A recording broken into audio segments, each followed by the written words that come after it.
बिस्मिल्लाहिर्रहमानिर्रहीम। Welcome to my channel BTech info. जी तो नाजरीन, आज की वीडियो में हम आपके साथ हाज़िर हुए हैं अपने न्यू सेशन में।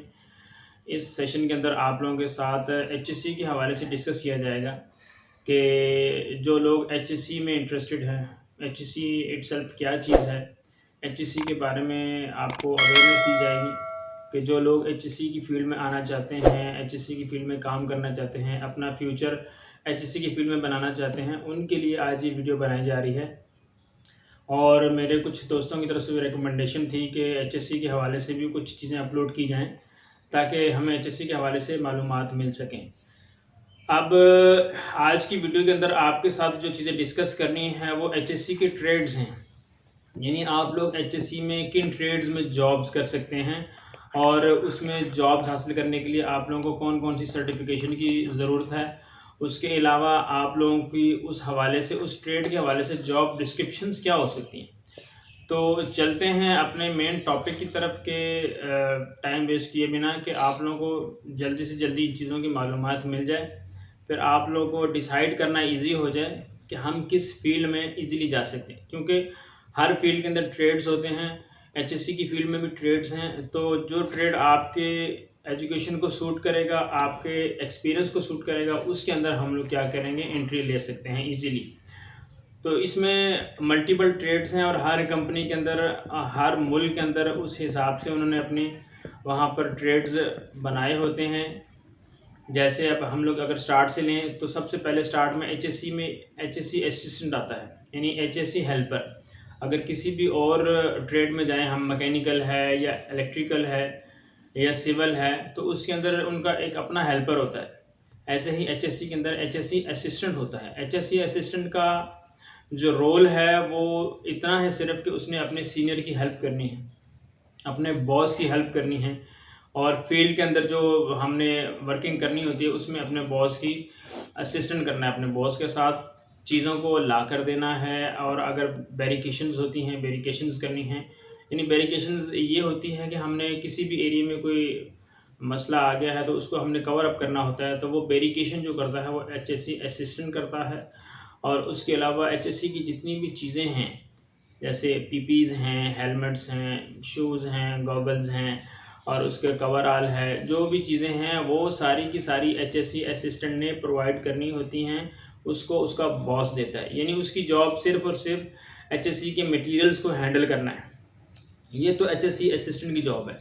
इस जॉब के लिए हर बंदा एलिजिबल है जो पढ़ा लिखा नहीं है, या जो अंडर मैट्रिक है, या जो मैट्रिक वाला है। इसकी इतनी hard and fast job descriptions नहीं है। इसके अंदर हमने क्या करना है, सिर्फ और सिर्फ थोड़ा सा नॉलेज लेना है एचएससी का, चीज़ों का, कि सेफ्टी की चीज़ें क्या होती हैं, ताकि उस बंदे को, उस हेल्पर को, सेफ्टी असिस्टेंट को ये पता हो कि ये हेलमेट है, ये गॉगल्स हैं, ये सेफ्टी शूज़ हैं, और ये कवरऑल है, और ये वेरिफिकेशन टेप है, ये रोप है। मतलब जो एचएससी के अंदर चीज़ें इस्तेमाल होती हैं उनके बारे में उसे पता हो कि जब उसका बॉस उसको बोले कि आप ये चीज़ ले आए हैं या ये चीज़ प्रोवाइड कर दें, तो उसको पता हो वो एक्यूरेट चीज़ ही उठाकर अपने बॉस को प्रोवाइड कर सके। तो ये फील्ड तो है सेफ्टी असिस्टेंट की। यानी हम लोग अगर एचएससी असिस्टेंट के तौर पे कोई बंदा जाना चाहता है तो उसको पता होना चाहिए कि एचएससी असिस्टेंट की क्या जॉब है। और एचएससी के ट्रेड्स में ये सबसे मिनिमम लेवल की जॉब है, जिसके अंदर सैलरी आपको हेल्पर के लेवल की मिलती है। लेकिन अगर आप स्टार्ट में ही जो पढ़ा लिखा नहीं है इस फील्ड में जाना चाहता है तो वो एचएससी असिस्टेंट को समझेगा, उसमें जाएगा। पाकिस्तान में एचएससी का इतना स्कोप नहीं है, लेकिन अगर हम बाहर निकलते हैं तो बाहर एचएससी हेल्पर में भी कम से कम आपकी 1000 रियाल से 1200 रियाल, अगर कतर में जाते हैं तो वहाँ उसके हिसाब से उनकी सैलरी, तो ये तकरीबन पाकिस्तानी आज के हिसाब से 70, 80, 90 हज़ार, 1 लाख के करीब बन जाती है एचएससी असिस्टेंट। यानी आप लोग अगर एचएससी में अपना करियर स्टार्ट करना चाहते हैं, जो लोग अंडर मैट्रिक हैं या मैट्रिक वाले हैं, ये सबसे लोएस्ट ट्रेड है। अच्छा, इसके बाद नेक्स्ट ट्रेड कौन सा है? नेक्स्ट ट्रेड इसमें आता है एसबीएम, स्टैंड बाय मैन या होल वाचर। इसके साथ फायर वाचर भी ऐड करते हैं। ये तीनों ट्रेड्स आलमोस्ट एक जैसी हैं, इनकी सैलरी भी आलमोस्ट एक जैसी होती है। एचएससी असिस्टेंट से थोड़ी सी ज़्यादा होती है, या कुछ कंपनीज उनके लेवल पे बराबर ही दे रही होती हैं, या कुछ कंपनीज में जब जो एचएससी असिस्टेंट है वो थोड़ा सा चीज़ों को समझ जाता है, सीख जाता है, एक्सपीरियंस गेन कर लेता है, तो उसी को प्रमोट कर दिया जाता है एसपीएम के तौर पर या होल वाचर या फायर वाचर। अब जो लोग इस फील्ड में जाना चाहते हैं उनके लिए भी जो क्वालिफिकेशन है वो जस्ट और जस्ट या मैट्रिक हो या अंडर मैट्रिक भी होगा तो चल जाएगा। एसबीएम क्या है? स्टैंड बाय मैन इसको बोलते हैं, या होल वाचर। अब ये क्या जॉब है? ये जॉब इस तरह है कि हम कन्फाइंड स्पेसेस में जाते हैं या कुछ ऐसी जगह हैं जहाँ पर काम करना मुश्किल होता है, कुछ गड्ढे होते हैं या कुछ होल्स होते हैं या कुछ स्टोरेज टैंक्स होते हैं या कुछ ऐसी पाइपलाइंस बड़ी बड़ी जिनके अंदर जाके हमने काम करने होते हैं, तो उसकी एंट्री के कुछ प्रोटोकॉल्स हैं, तो उसके अंदर एंटर होकर काम करने हैं, तो उसके बाहर जो बंदा स्टे करता है उसको बोलते हैं स्टैंड बाई मैन या होल वाचर। उसका पर्पस क्या होता है कि जो लोग अंदर काम कर रहे हैं उनके साथ उसने कोऑर्डिनेशन करनी है, उनके साथ कम्युनिकेशन रखनी है, और जितने लोग अंदर जा रहे हैं उनकी जो डेटा है, उनका रिकॉर्ड है वो मेंटेन रखना है कि कौन अंदर गया है, कितनी देर के लिए गया है, उसका क्या काम है, उसको इतने मिनट्स के बाद हमने बाहर बुला लेना है। वो डिपेंड करता है उस वहाँ की कंडीशंस के हिसाब से कि हमने वहाँ पर कितना टाइम सेट किया हुआ, 10 मिनट किया है, 20 मिनट किया है, आधा घंटा किया है। जो बंदा अंदर काम करेगा आधे घंटे के बाद उसको वो स्टैंड बाई मैन या होल वाचर जो बाहर खड़ा है वो उसको बाहर बुलाएगा। उसके अलावा स्टैंड बाई मैन या होल वाचर का काम क्या है कि उसने जब तक वो जॉब कंप्लीट नहीं हो जाती वहाँ से उसने नहीं हिलना, उस जगह को उसने नहीं छोड़ना।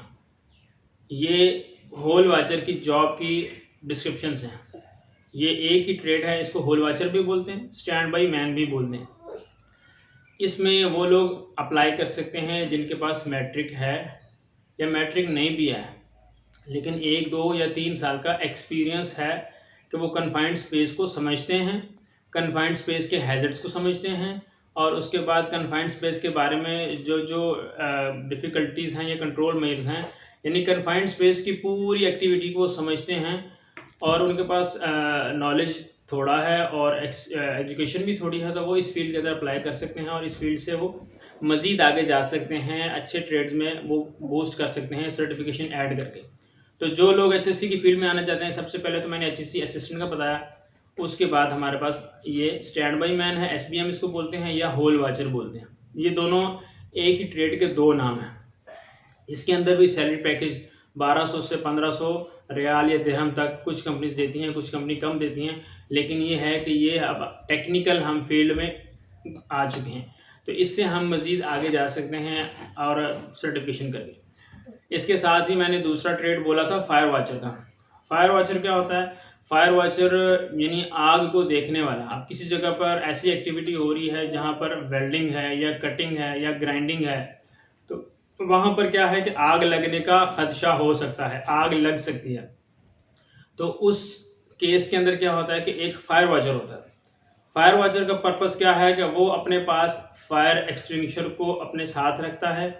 इन एनी केस अगर वहाँ पर कोई भी फ्रिक्शन की वजह से, वेल्डिंग की वजह से या हीट की वजह से या कोई फ्लेमेबल मटेरियल वहाँ पड़ा हुआ था, उसके ऊपर वेल्डिंग के फ्लक्स गिरे और वहाँ पर आग लग गई या किसी और वजह से आग लग गई, तो अब वो फायर वॉचर की एक्टिविटी, अब उसका काम स्टार्ट हो गया कि उसने उस फायर एक्सटिंग्विशर को यूज़ करके वहाँ पर उस आग को बुझाना है।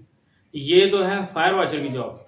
अच्छा, फायर वॉचर की जॉब बहुत इजी है, लेकिन इसके अंदर उसको थोड़ा सा नॉलेज होना चाहिए फायर एक्सटिंग्विशर का, कि यानी फायर एक्सटिंग्विशर कितने टाइप के हैं और फायर की कितनी टाइप्स हैं और कौन सा फायर एक्सटिंग्विशर किस आग पर यूज़ होता है। सिर्फ फायर एक्सटिंग्विशर का नॉलेज उसको होगा तो वो इस फील्ड के लिए अप्लाई कर सकता है।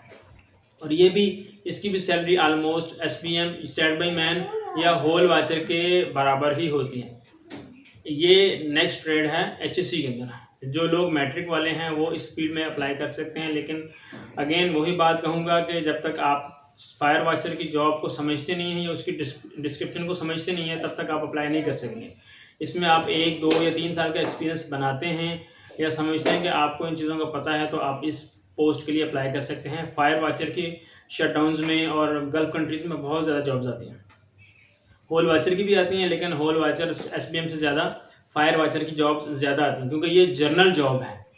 कहीं भी वेल्डिंग कटिंग करनी है या कहीं भी आग का काम है, हार्ट परमिट का काम है, तो वहाँ पर क्या है, फायर वाचर का काम होगा। कहीं भी हैवी इक्विपमेंट्स चल रही हैं तो वहाँ पर फायर वॉचर का काम होगा। कहीं भी आग का काम है, हरारत का काम है, तो वहाँ पर फायर वॉचर का काम होगा।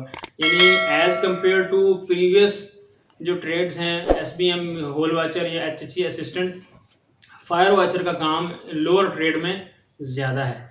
तो इस पोस्ट पे अगर जो लोग आना चाहते हैं तो उनको रिकमेंड किया जाएगा कि आप लोग आयोश कर लें। आयोश कर लें। आयोश जो है ना वो एक इनिशियल लेवल का सर्टिफिकेट है एचएससी में। तो जब हम आयोश कर लेंगे तो हमें टेक्निकल चीज़ों की भी समझ आना शुरू हो जाएगी और हम लोग मज़ीद वहाँ से जो मैट्रिक वाला बच्चा होगा, जो चीज़ों को समझता होगा, वो मज़ीद सर्टिफिकेशन करके इसमें मज़ीद ऊपर की फील्ड्स में अप्लाई कर सकता है, या मज़ीद 1 2 3 4 5 साल का एक्सपीरियंस लेकर वो जो इनके अच्छे ट्रेड्स हैं उसमें वो जा सकता है। अच्छा, ये तो हो गए हमारे हेल्पर लेवल के जो ट्रेड्स हैं या लोअर लेवल के ट्रेड्स हैं जो एचएससी में आते हैं। इसमें एक एचएससी टेक्नीशियन भी आता है, या हम लोग आग बुझाने के जो फायर ब्रिगेड सिस्टम होता है उसमें जो हमारे फायर ब्रिगेड वाले जो अमला होता है वो भी आलमोस्ट इसी में आता है, लेकिन उसकी उस लेवल की ट्रेनिंग है। तो ये फायर वॉचर के तकरीबन साथ ही चलता है। हमें उसकी ट्रेनिंग होनी चाहिए तो हम उसमें भी अप्लाई कर सकते हैं कि आग बुझाने के लिए जो हमारे फायर ब्रिगेड सिस्टम है उसके अंदर जितने इक्विपमेंट्स हैं, जितने टूल्स हैं, उनको यूज़ करना, उनको चलाना, उनकी हिफाजत करना, उनकी इंस्पेक्शन करना वो हमें आती हो। तो ये लोअर ट्रेड्स हैं। अच्छा, इसके बाद हम लोग थोड़ा सा अपर ट्रेड में अगर जाते हैं तो इसके बाद आता है WPR वर्क परमिट रिसीवर, या WPI work permit issuer. Work permit receiver जो होते हैं वो परमिट रिसीव करने वाले होते हैं। इसके अंदर अब कंपनीज ने जो रिक्वायरमेंट डाल दी है वो डाल दी है थोड़ी सी हायर लेवल की। यानी इसमें आपके पास अगर तो डिप्लोमे वाले हैं और उनके पास एक्सपीरियंस्ड है और उनके पास सर्टिफिकेशंस हैं। अब इसमें लोअर ग्रेड की सर्टिफिकेशन जो है वो एक्सेप्टेबल नहीं होगी। कुछ कंपनीज कर लेती हैं, लेकिन जितना मार्केट में कंपटीशन चल रहा है WPR के लिए आपके पास निबोश होगा तो आप उस फील्ड में इजीली जा सकते हैं। WPR के साथ जो नेक्स्ट पोस्ट है वो सेफ्टी ऑफिसर की है, और मैंने WPI भी बताया था कि WPI वर्क परमिट इशूअर जो परमिट इशू करता है, तो वो मोस्टली कंपनी के अपने लोग होते हैं या उस कंट्री के अपने लोग होते हैं, उनके अपने नेशनल्स होते हैं जो इशूअर्स होते हैं। तो हम लोग अप्लाई कर सकते हैं वर्क परमिट रिसीवर के लिए। वर्क परमिट रिसीवर की जॉब क्या है, उसने परमिट रिसीव करना है, परमिट की जो रिक्वायरमेंट्स हैं उसको फुलफ़िल करवाना है। उसके अंदर हमें कौन कौन से इक्विपमेंट्स चाहिए, उस जॉब के अकॉर्डिंगली कितने लोगों को हमने वहाँ पे डिप्लॉय करना है, उस चीज़ का उसको आइडिया होना चाहिए, और कौन कौन से टूल्स हमने यूज़ करने हैं। ये सारे वो वर्क परमिट इशूअर से लिखवाता है, उसके साइन लेता है, उसके साथ वो एक कंप्लीट जो है उसका इंस्पेक्शन जो उसका होता है जगह का, उसकी इंस्पेक्शन वो करते हैं। उसके बाद क्या करता है कि परमिट इशू होता है, परमिट इशू इशूअर ने करना है और परमिट रिसीव जो है वो रिसीवर ने करना है। तो रिसीवर की जॉब्स भी बहुत ज़्यादा आती हैं, और रिसीवर की जॉब स्टार्ट होती हैं 1500 रियाल या 1500 दिरहम से स्टार्ट करके 2000-2200 तक जाती है, और इसके अंदर आप ओवर टाइम लगा के 3000-3500 तक की सैलरीज बना सकते हैं।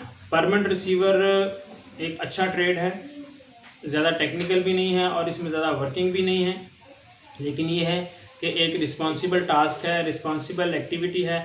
इसकी जॉब डिस्क्रिप्शन आप यूट्यूब से देख सकते हैं, गूगल से देख सकते हैं कि इसकी डिस्क्रिप्शन क्या है, और उसके बाद ये है कि आप इसमें इसके अकॉर्डिंगली अपनी CV बना सकते हैं। इसमें 2-3 साल का एक्सपीरियंस डालेंगे, निबोश होगा कम से कम। आप अगर मैट्रिक है तो वो भी इस जॉब के लिए अप्लाई कर सकते हैं, लेकिन मैट्रिक के साथ कम से कम 3 साल का उसको परमिट का, सेफ्टी का आइडिया होना चाहिए, ताकि अगर वो इन दोनों पोस्ट के लिए अप्लाई कर रहा है तो सेफ्टी की बजाय वो परमिट रिसीवर में ईजिली हो सकता है।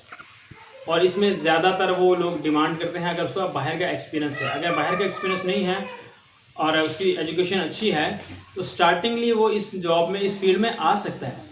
यानी परमिट रिसीवर की जॉब में आएगा तो परमिट रिसीवर लिंक करता है सेफ्टी के साथ। ये दोनों जॉब्स ऐसे हैं, परमिट की जॉब और सेफ्टी की जॉब, यानी फील्ड में ये दोनों चीज़ें एक साथ चलती हैं।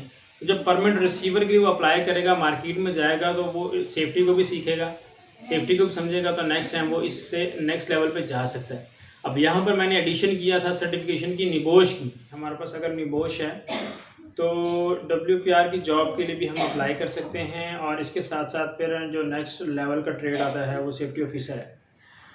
ये सारी बातें बताने का मकसद क्या है कि हमारे जो लोग हैं वो मेरे समेत हम लोग यही चाहते हैं कि हमारी अच्छी फील्ड में जॉब हो। लेकिन उसके लिए कि अच्छी फील्ड तक जाने के लिए हमारा जो ग्राउंड लेवल का जो नॉलेज है, जो ग्राउंड लेवल की चीज़ें हैं, उन्हें उनके बारे में हमें मालूमात होनी चाहिए। जब तक उनके बारे में नॉलेज नहीं होगा तब तक हम कैसे डायरेक्टली एक अच्छी पोस्ट के लिए अप्लाई कर सकते हैं। तो WPR जो है वो एक अच्छी पोस्ट भी है और उसके ऊपर अच्छी सैलरी भी आपको मिल जाती है, आपको अच्छा एक्सपीरियंस भी हो जाता है। लेकिन यहाँ पर एक चीज़ जो ज़हन में रखने वाली बात है वो ये है कि जब हम WPR के लिए या सेफ्टी ऑफिसर के लिए अप्लाई करते हैं, उसके लिए हमारे पास कम से कम निबोश होना बहुत ज़रूरी है। निबोश के बगैर हम इस पोस्ट में अप्लाई नहीं कर सकते। उसकी वजह ये है कि इस टाइम मार्केट में बहुत ज़्यादा कंपटीशन हो गया है।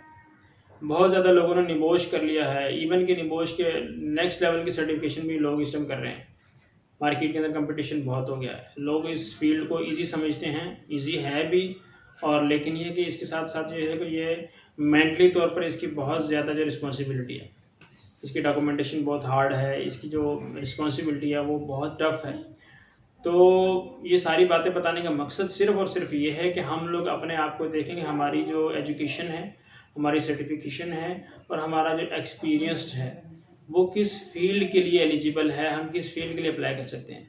हम लोग जो है लोअर रैंक एक्सपीरियंस के साथ, लोअर सर्टिफिकेशन के साथ हम लोग हायर रैंक की जो पोजीशंस हैं उसके लिए अप्लाई करना चाहते हैं और फिर हमें उसका नॉलेज नहीं होता। इंटरव्यूज़ में अपने आप को जो है ना वो मनवा नहीं सकते। तो फिर क्या होता है कि हम लोग जो है सिस्टम को ब्लेम करते हैं कि जी मेरी HSC ऑफिसर की जॉब नहीं हो रही, मैं मल्टीपल तौर पर ट्राई कर चुका हूँ। तो उसकी बेसिक जो वजह है वो यही है कि हमारे पास नॉलेज नहीं होता, सर्टिफिकेशन नहीं होती, एजुकेशन नहीं होती है। तो WPR के बाद जो सेफ्टी ऑफिसर की जॉब है, सेफ्टी ऑफिसर की जॉब जो उसकी जो डिस्क्रिप्शन है वो काफ़ी टफ है और रिस्पॉन्सिबल बंदा इसके ऊपर एलिजिबल हो सकता है, अप्लाई कर सकता है। सेफ्टी ऑफिसर का काम साइट पर या कंपनी में या जहाँ वो जॉब कर रहा है उसका काम क्या है, किसी भी प्रोजेक्ट पे है तो उसने सेफ़ इन्वायरमेंट प्रोवाइड करना है, लोगों को सेफ़ रखना है, एनवायरनमेंट को सेफ़ रखना है, एसेट्स को, जो कंपनी के एसेट्स हैं, जो टूल्स हैं, जो इक्विपमेंट्स हैं, जो चीज़ें हैं, उनको उन्होंने सेफ़ रखना है, सेफ्टी ऑफिसर्स ने। तो उसके लिए उन्होंने जो SOPs हैं वो फॉलो करवाने हैं, ठीक है जी। जो डेली बेसिस की सेफ्टी टास्क हैं उसके ज़रिए से लोगों को अवेयरनेस देनी है कि कैसे वो सेफ़ रह सकते हैं, कैसे वो सेफली काम कर सकते हैं, इक्विपमेंट्स की जो सेफ्टी वो कैसे कर सकते हैं, पर्सनल सेफ्टी कैसे कर सकते हैं, इन इमरजेंसी केस में उन्होंने कैसे उसके ऊपर फुलफ़िल करना है, काम कैसे करना है। तो ये सारी जो ड्यूटीज़ हैं वो सेफ्टी ऑफिसर की हैं। सेफ्टी ऑफिसर की जॉब जो है वो एक अच्छी जॉब है, वेल एजुकेटेड पर्सन के लिए जॉब है, लेकिन उसके लिए आपके पास एक्सपीरियंस होना चाहिए। और जब हम गल्फ़ कंट्रीज़ के लिए अप्लाई करते हैं तो पहली रिक्वायरमेंट ये होती है कि उस बंदे के पास एक्सपीरियंस गल्फ़ का हो, बाहर का एक्सपीरियंस हो। उसकी बेसिक और बुनियादी वजह ये होती है कि एम्प्लॉयर ये चाहता है कि अगर इस बंदे का बाहर का एक्सपीरियंस है तो वो वहाँ के एनवायरनमेंट को समझता है, वहाँ की जो एनवायरनमेंट की जो शिद्दत है, वहाँ के जो लोगों की जो मेंटालिटी है और वहाँ की जो कंपनी की जो रिक्वायरमेंट्स हैं उसको वो समझता है। तो इसलिए उसके साथ वो जस्ट नेगोशिएट करते हैं सैलरीज़ के ऊपर। और वो जो बेसिक लेवल का नॉलेज है वो नहीं उससे पूछते, उससे पूछेंगे कंपनी के बारे में कि जिस कंपनीज़ में उसने काम किया है। लेकिन जो फ्रेश बंदा होगा या जिसका नॉलेज एक्सपीरियंस नहीं होगा तो उससे एम्प्लॉयर जो है डीपली डिस्कस करेगा ताकि वो ये जांच सके कि इस बंदे के पास मेरी रिक्वायरमेंट का नॉलेज है या नहीं है। इसको मैं अगर सेलेक्ट करता हूँ तो क्या वहाँ पर जाके मेरे लिए प्रॉब्लम क्रिएट तो नहीं करेगा, वहाँ जाके ये बंदा मेरे लिए क्या नाम है कि ओके होगा या नहीं होगा। तो इसलिए इन चीज़ों को समझना बहुत ज़रूरी है कि मेरा जो नॉलेज है, मेरा एक्सपीरियंस है, जो मेरी सर्टिफिकेशन है, आया वो इस जॉब को फुलफ़िल कर रही है तब तो मैं अप्लाई करूँ। अगर नहीं कर रही तो फिर मैं उसके अकॉर्डिंगली अपने नॉलेज को, अपने एक्सपीरियंस को, अपनी सर्टिफिकेशन को इन्हांस करूँ। तो लेवल 3 की सर्टिफिकेशन के ऊपर इस टाइम ईज़िली ये जॉब मिल सकती है, वो परमिट रिसीवर की है। लेकिन इसकी बुनियाद पे हम सेफ्टी ऑफिसर के लिए भी अप्लाई कर सकते हैं। इससे आज से 2, 4, 5 साल पहले हम चले जाएँगे तो हम लोग निबोश की बेस के ऊपर ईज़िली सेफ्टी ऑफिसर के लिए अप्लाई कर लेते थे। वजह ये थी कि उस टाइम कॉम्पिटिशन कम था, अभी कॉम्पिटिशन बहुत ज़्यादा हो गया। तो अब हम सेफ्टी ऑफिसर के लिए अगर अप्लाई करना चाहेंगे तो हमारे पास knowledge extra plus extra certification level 6 होगा तो हम ईज़िली सेफ्टी ऑफिसर के लिए अप्लाई कर सकते हैं। उसके बाद ये है कि हमारा एक्सपीरियंस अच्छा होगा। अच्छा, इसमें अब हमने कुछ बातों का ख्याल रखना होता है। ये सारी बातें होने के बावजूद भी कुछ लोग सेफ्टी ऑफिसर के लिए सिलेक्ट नहीं होते। उसमें 2 प्रॉब्लम्स हैं। पहला प्रॉब्लम तो ये है कि उस बंदे ने अगर एक्सपीरियंस गेन किया है तो फील्ड में उसने प्रॉपरली काम नहीं किया, उसको चीज़ों की समझ नहीं आई, क्योंकि वो इंटरव्यू में अपने आप को एक्सप्रेस ही नहीं कर पा रहा, एम्प्लॉयर को सेटिस्फाई नहीं कर पा रहा, तो एम्प्लॉयर लेवल 6 के बंदे को भी सेफ्टी ऑफिसर की जॉब नहीं देगा। दूसरी बात यह है कि हमने अगर एक्सपीरियंस ले लिया है तो हम अपनी फील्ड का नहीं लिया, तो इसलिए इन दोनों फील्डों पे काम करना ज़रूरी है कि हम जब एम्प्लॉयर के सामने जाएं तो हमारा जो एजुकेशन लेवल है वो भी एम्प्लॉयर को फुलफिल कर रहा हो, और हमारा एक्सपीरियंस भी, और उसके बाद हमारा वे ऑफ टॉकिंग भी, हम उसको ईजिली और अच्छे तरीके से चीज़ों को कम्युनिकेट कर रहे हो, ताकि एम्प्लॉयर समझ रहा हो कि ये मेरे काम का बंदा है, ये फील्ड में मुझे करामद होगा। क्योंकि सेफ्टी ऑफिसर ने एक एरिया कवर करना है। सेफ्टी ऑफिसर के under safety work permit receiver भी आते हैं, फायर वॉचर्स भी आते हैं, होल वॉचर्स भी आते हैं, उसके अलावा HSE असिस्टेंट्स भी आते हैं। फिर वहाँ का जो क्रू है, वहाँ का जो स्टाफ है जिसके ऊपर वो सेफ्टी कर रहा है, जिसकी सेफ्टी उसने देनी है, वो स्टाफ को भी वो देख रहा है।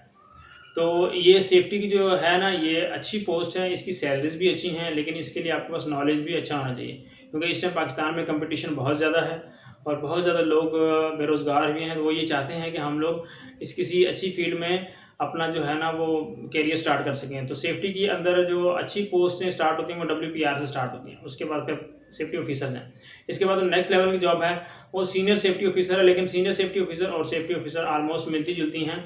जस्ट इसमें थोड़ा सा ये है कि आप थोड़ा सा आपकी जो सैलरी इंक्रीज़ हो जाती है, आपका जो वे ऑफ टॉकिंग है, आपका नॉलेज है वो इंक्रीज़ हो जाता है, तो कंपनी आपको क्या कहती है प्रमोट कर देती है, आपको सीनियर सेफ्टी ऑफिसर बना देती है। तो इसके बाद जो नेक्स्ट लेवल आता है वो सेफ्टी सुपरवाइज़र का है। सेफ्टी सुपरवाइज़र पाकिस्तान से इसकी हायरिंग बहुत कम है, क्योंकि सेफ्टी सुपरवाइज़र कंपनी उनको बनाती है जो कंपनी के साथ ऑलरेडी 5, 6, 7 साल का काम कर रहे होते हैं, या अगर पाकिस्तान से कोई जॉब आती भी है तो वो आपका प्रीवियस एक्सपीरियंस चेक करते हैं कि इसका सेफ्टी ऑफिसर का या सेफ्टी सुपरवाइज़र का एक्सपीरियंस है, तब उसको वो क्या करते हैं सेफ्टी सुपरवाइज़र में लेकर जाते हैं। इसमें रिक्वायरमेंट लेवल 6 है, यानी आपके पास HSE की सर्टिफिकेशन में लेवल 6 की सर्टिफिकेशन हो, प्लस आपके पास बाहर की कंट्रीज़ का जहां आपने जॉब्स की हैं वहां का ड्राइविंग लाइसेंस होना चाहिए, क्योंकि इसके बाद कंपनी क्या करती है सेफ्टी सुपरवाइज़र्स को वहाँ पर गाड़ी प्रोवाइड की जाती है, ताकि उसने मल्टीपल साइट्स के ऊपर जाना होता है, तो उसके पास ड्राइविंग लाइसेंस होगा तो उसको गाड़ी देंगे। और सेफ्टी सुपरवाइज़र ने 5, 10, 15 सेफ्टी ऑफिसर को ओन करना होता है, वो उसके अंडर काम करते हैं। तो सेफ्टी सुपरवाइज़र जो है वो एक मैनेजरियल लेवल की जॉब आ जाती है। तो इससे पहले जितने भी ट्रेड्स हैं वो हमारी जो मिडिल क्लास लोग हैं, matric, under matric, diploma engineers वाले या जो फ्रेश हैं वो पाकिस्तान से अप्लाई करते हैं, उनके लिए ये फील्ड जो है, ये पोस्टें हैं वो, और इसमें वो अपने आप को देखेंगे हम किस फील्ड में जा सकते हैं।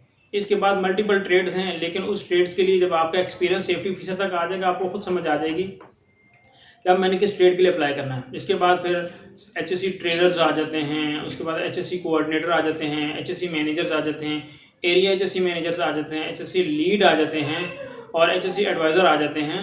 तो ये अब हायर लेवल के ट्रेड्स हैं और ये मैनेजरियल लेवल्स के ट्रेड हैं, सही है। तो इसके ऊपर जाने के लिए जब तक हमारा बेसिक लेवल का नॉलेज नहीं होगा, हम लोग हायर पोस्ट के लिए अप्लाई नहीं कर सकते। तो जो लोग HSE की फील्ड में आना चाह रहे हैं, HSE की फील्ड को समझते हैं कुछ ना कुछ, वो इसको स्टडी करें, इसकी सर्टिफिकेशन हासिल करें और अपना एक्सपीरियंस उसके अकॉर्डिंगली बनाएं, एक्सपीरियंस के ऊपर काम करें। जब ये चीज़ें उनकी सारी फुलफिल हो जाएंगी, अब वो ऑटोमेटिकली HSE की फील्ड को समझ जाएंगे और वो नेक्स्ट लेवल की जो ट्रेड्स हैं उसमें जाने के लिए एलिजिबल हो जाएंगे। तो वीडियो बनाने का पर्पज़ सिर्फ और सिर्फ ये है कि जिन लोगों को अभी तक ये नहीं समझ आ रहा, या जो लोग ये समझते हैं कि हम लोग डायरेक्टली निमोश किया, हम सेफ्टी ऑफिसर की जॉब पे चले जाएँ। हर बंदे की ख्वाहिश है कि हमारी स्टार्टिंग अच्छी सैलरी से हो, लेकिन जब आप एक कंपनी में जाते हैं, अच्छी सैलरी वाली पोस्ट पे आप सिलेक्ट हो गए हैं, लेकिन वहाँ जाकर आप उस लेवल की वर्किंग नहीं करते जिस लेवल की वर्किंग कंपनी को चाहिए, तो आप बजाय उसके उस कंपनी के लिए फ़ायदेमंद होने के उसके लिए नुकसान दें, क्योंकि आप प्रॉपरली चीज़ों को कन्वे नहीं कर पा रहे, आप चीज़ों को वहाँ पर यूज़ नहीं करवा पा रहे, आप PPs की आप चीज़ों के बारे में खुद आपका नॉलेज नहीं है, तो क्या होगा, आपके लिए प्रॉब्लम होगा, कंपनी के लिए भी प्रॉब्लम होगा। इसलिए इस वीडियो का पर्पज़ ये है कि हम अपनी एजुकेशन के अकॉर्डिंगली समझ सकें कि मैं किस ट्रेड के लिए एलिजिबल हूँ। अगर मैं हायर ट्रेड के लिए जाना चाहता हूँ तो उसके लिए मैं अपना जो एक्सपीरियंस है और सर्टिफिकेशन है उसको इन्हांस करूँ, उसके ऊपर वर्किंग करूँ। तो जो सर्टिफिकेशन है वो मैं खुद भी करवा रहा हूँ। जो बेसिक लेवल की सर्टिफिकेशन करना चाहता है, आयोश करके वो फायर वॉचर जाना चाहता है, या HSE असिस्टेंट जाना चाहता है, या होल वॉचर जाना चाहता है, स्टैंड बाई मैन जाना चाहता है, वो आयोश करे, ओशा करे। और जो निबोश करना चाहता है वो निबोश करेगा, तो वो WPR के लिए अप्लाई कर सकता है।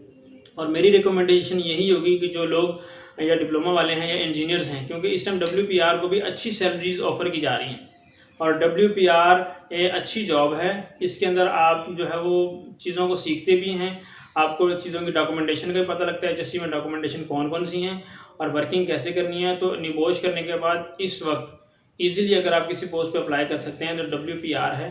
कुछ कंपनीज WPR को बहुत अच्छी सैलरीज ऑफर कर रही हैं। जैसे मैं जिस कंपनी में काम कर रहा था वहाँ पर HSC WPR जो हैं वो 4000 रियाल 5000 रियाल तक सैलरीज वहाँ पर उनको मिल जाती हैं। तो मकसद बताने का ये है कि हम लोग जो चाहते हैं हमेशा वैसा नहीं होता। हम लोग जब तक अपने ग्राउंड लेवल से चीज़ों को बेसिक लेवल से स्टार्ट नहीं करेंगे तो हम लोग उसमें अबूर हासिल नहीं कर सकते। इसलिए अपनी सर्टिफिकेशन को इंक्रीज़ करें। निबोश करने के लिए, आयुष करने के लिए, ओशा करने के लिए, कोई भी सर्टिफिकेशन करने के लिए आप मेरे से रब्ता कर सकते हैं। मैं अपना नंबर आपके साथ शेयर कर दूंगा। और जितने ट्रेड्स आपको बताए हैं, नेक्स्ट ट्रेड जो हैं उनको मैं इसलिए डिस्क्राइब नहीं कर रहा हूँ क्योंकि जब आप सेफ्टी ऑफिसर तक के ट्रेड्स को समझ जाएंगे तो आप नेक्स्ट लेवल के ट्रेड्स को खुद ब खुद ही उसके बारे में आपको मालूमात मिल जाएंगी या आप उनको समझ जाएंगे। तो इस हवाले से अगर किसी को भी मज़ीद इन्फॉर्मेशन चाहिए हो तो वो कमेंट करके भी मेरे से पूछ सकता है, मेरे नंबर पर रब्ता करके पूछ सकता है। और आप लोग मेरा नंबर सेव भी कर सकते हैं क्योंकि मैं चीज़ों के साथ साथ सर्टिफिकेशन के साथ साथ जॉब्स जो अपडेटेड जॉब्स होती हैं बाहर की वो भी अपलोड कर रहता हूँ। तो उस हवाले से अगर किसी को मालूमात चाहिए होगी जॉब्स के हवाले से, CV बनाने के हवाले से, डॉक्यूमेंट बनाने के हवाले से, क्योंकि ये वो चीज़ें हैं, ये जो मिस्टेक हैं जो ऑलरेडी मैं अपनी प्रीवियस वीडियोस में आप लोगों के साथ शेयर कर चुका हूँ कि हमें जॉब्स के लिए कौन से प्रॉब्लम आते हैं। तो उसमें कुछ चीज़ें हमारी लैग करती हैं, कम हैं, कुछ चीज़ें हम नहीं जानते। तो उन पे जब आप वर्किंग करेंगे तो ऑटोमेटिकली आप चीज़ों को समझ जाएंगे कि आप इस टाइम किस जगह पर खड़े हैं, आपके अंदर कौन कौन सी कमी है जिसको पूरा करने के बाद आप HSC में जॉब्स ले सकते हैं। अच्छा, ये सारी चीज़ें बताने का पर्पज़ सिर्फ़ और सिर्फ ये है कि ताकि आपको एक ईज़ी वे मिल जाए, ईज़ी ट्रैक मिल जाए कि आपको समझ आ जाएगा आपने कैसे जॉब हासिल करनी है और कौन सी जॉब हासिल करनी है। तो ये सारी बातें अगर तो आप जानते हैं, अगर आपको इनके बारे में मालूमात हैं, तो आप इन चीज़ों को दूसरों तक पहुँचाएँ ताकि जो लोग जॉब की सर्चिंग में हैं, इस टाइम बेरोज़गारी है, हालात बहुत ज़्यादा टाइट हैं, तो जो लोग जिनको इस चीज़ के बारे में इल्म नहीं है, मालूमात नहीं है, आप उन तक इस वीडियो को शेयर करें ताकि वो लोग भी इन चीज़ों पे अमल करके अपनी जो प्रॉब्लम्स हैं, जो इश्यूज़ हैं, उन्हें रिमूव करके ईज़िली अच्छी तरीके से जॉब हासिल कर सकें। तो उम्मीद करता हूँ कि आपको वीडियो पसंद आई होगी। नेक्स्ट वीडियो में इंशाल्लाह ताला आपके साथ कुछ जॉब्स के हवाले से और HSC की जो इंटरव्यूज़ हैं कि HSC में इंटरव्यूज़ कौन-कौन से होते हैं, हमने इंटरव्यूज़ को कैसे टैकल करना है, उसके बारे में आपसे डिस्कस किया जाएगा। अस्सलाम वालेकुम।